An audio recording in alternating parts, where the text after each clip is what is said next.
কদিন পরেই রাধাষ্টমী ব্রত। জানেন 2024 সালে রাধাষ্টমী ব্রত ঠিক কবে পড়েছে? বাড়িতেই বা বাড়ির ঠাকুর ঘরে খুব সহজে নিজেই রাধাষ্টমী ব্রত পালন করুন সহজ পদ্ধতিতে। বলা হয় যে মাত্র একবার রাধাষ্টমী ব্রত পালন করে সে 1,00,000 একাদশীর সমান পুণ্য বা ফল লাভ করেন। এদিন অতি অবশ্যই বাড়িতে রাধা রানীকে ভোগ হিসাবে নিবেদন করুন এই জিনিসগুলো। এতে অত্যন্ত প্রসন্ন হন ভগবান শ্রীকৃষ্ণ। রাধাষ্টমীর দিন এই ছোট্ট মন্ত্রটি জপ করুন, ফিরবে আপনার সৌভাগ্য। জানেন হিন্দু ধর্মে কৃষ্ণ জন্মাষ্টমীর মতোই গুরুত্বপূর্ণ হলো রাধাষ্টমী। এদিনই জন্মগ্রহণ করেছিলেন কৃষ্ণের প্রিয় রাধা রানী। পঞ্জিকা অনুযায়ী শুক্লপক্ষের অষ্টমী তিথিতে রাধাষ্টমী পালিত হয়। চলতি বছর 11ই সেপ্টেম্বর বুধবার পালিত হবে রাধাষ্টমী। মনে করা হয় রাধাষ্টমী ব্রত পালন করলে 1,00,000 একাদশী পালন এবং 1000 কন্যাদানের সমান ফল লাভ করতে পারেন ভক্তরা। কিন্তু জানেন কি সেদিন ঠিক কিভাবে রাধা কৃষ্ণের আরাধনা করতে হয়? ভোগেই বা কি নিবেদন করবেন আপনি? জেনে নিন শাস্ত্রের সকল নিয়ম। 2024 সালে রাধাষ্টমী তিথি কবে পালিত হবে? চলতি বছর 25শে ভাদ্র অর্থাৎ ইংরেজির 11ই সেপ্টেম্বর বুধবার পালিত হবে রাধাষ্টমী। রাধাষ্টমী ব্রত পালন করার শেষ সময় পরের দিন অর্থাৎ 12ই সেপ্টেম্বর সকাল 9:30টার মধ্যে। রাধারানীর পুজোর জন্য শুভ সময় রয়েছে 11 তারিখ সকাল 10টা থেকে 12টার মধ্যে। তবে কিভাবে করবেন এই পুজো? 1. রাধা কৃষ্ণের অভিষেক। এদিন ব্রহ্ম মুহূর্তে ঘুম থেকে উঠে স্নান সেরে রাধা কৃষ্ণের যুগল মূর্তিকে পঞ্চামৃত সহযোগে অভিষেক করুন। তারপর শৃঙ্গার সম্পূর্ণ হলেই বিগ্রহকে আসনে বসিয়ে দিন। যদি মূর্তির বদলে চিত্রপট পুজো করেন সেক্ষেত্রে একটা আয়নার মাধ্যমে প্রতিবিম্ব তৈরি করে অভিষেকের কাজ সম্পন্ন করবেন। 2. নৈবেদ্য নিবেদন এবং পূজার পদ্ধতি।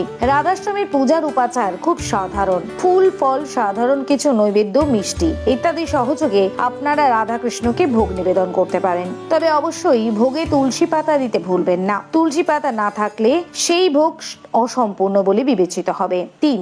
মন্ত্রপাঠ এবং জপ। অভিষেক, শৃঙ্গার এবং নৈবেদ্য নিবেদন হয়ে গেলে রাধাষ্টমীর ব্রতকথা পাঠ করতে হবে ভক্তদের।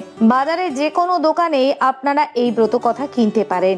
এটা পাঠ শেষ হলে রাধারানীর প্রণাম মন্ত্র জপ করে পুজো সম্পন্ন করতে হবে। আর সেই প্রণাম মন্ত্রটি হলো তপ্ত কাঞ্চন গৌরাঙ্গিং রাধে বৃন্দাবনেশ্বরী বৃষভানুসুতে দেবী তাং প্রণমামি হরিপ্রিয়ে। রাধাষ্টমীর দিন রাধারানীর ভোগে অবশ্যই রাখুন এই জিনিস। জন্মাষ্টমীর মতো রাধাষ্টমীর ক্ষেত্রেও ভোগ নিবেদনের মাহাত্ম্য রয়েছে প্রচুর। রাধারানীর পছন্দের খাবারের তালিকায় সবার প্রথমেই রয়েছে বিভিন্ন ভাজাভুজি জাতীয় জিনিস। এই ভোগ নিবেদন করার সময় তাতে অতি অবশ্যই বিভিন্ন ভাজা খাবার যেমন বেগুন ভাজা, কুমড়ো ভাজা এগুলো নিবেদন করতে ভুলবেন না। এছাড়া ভগবান শ্রীকৃষ্ণের মতনই ক্ষীর রাধারানী বিশেষ পছন্দ করেন। পাশাপাশি গাঁঠি কচু রাধারানীর পছন্দের সবজির তালিকায় রয়েছে। জন্মাষ্টমীর দিন অন্ন ভোগ অথবা খিচুড়ি ভোগের সঙ্গে সেই কচুর তৈরি যে কোনো সবজি আপনি নিবেদন করতেই পারেন। রাধাষ্টমী ব্রত পালন করলে কি কি ফল লাভ হয়? হিন্দু ধর্মে যখনই শ্রীকৃষ্ণের নাম নেওয়া হয় তার সঙ্গে রাধা রানীকে স্মরণ করা হয়। বলা উচিত রাধা ছাড়া কৃষ্ণের নাম অসম্পূর্ণ। পদ্মপুরাণ অনুযায়ী রাধাজি শ্রদ্ধেয় যাদব রাজা বৃষভানু গোপাল ঘরে জন্মগ্রহণ করেছিলেন এবং তাকে দেবী লক্ষ্মীর রূপ বলে মনে করা হয়। তাই রাধাষ্টমীর ব্রত পালনে বহু ধরনের সমস্যা থেকে মুক্তি পেতে পারেন ওই ব্যক্তি। 1. সমৃদ্ধির সূচনা। পুরাণ অনুযায়ী রাধা রানীকে শ্রীকৃষ্ণের আত্মা বলা হয়। যে ব্যক্তি রাধাষ্টমীর উপবাস এবং পুজো করেন তার জীবনে সুখ সৌভাগ্য বজায় থাকে এবং সন্তানের স্বাস্থ্য ভালো থাকে। আবার রাধা রানীকে মা লক্ষ্মীর প্রতিরূপও বলা হয়। তাই এই ব্রত পালনে আর্থিক দুর্দশার হাত থেকে মুক্তি মেলে সহজেই। 2. মনস্কামনা পূরণ।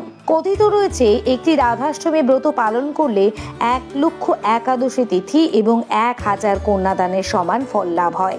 যার দরুন খুব সহজেই রাধারানীর কাছে এদিন ব্যক্তি যে মনস্কামনা ব্যক্ত করেন তা পূর্ণ হয় নিশ্চিত।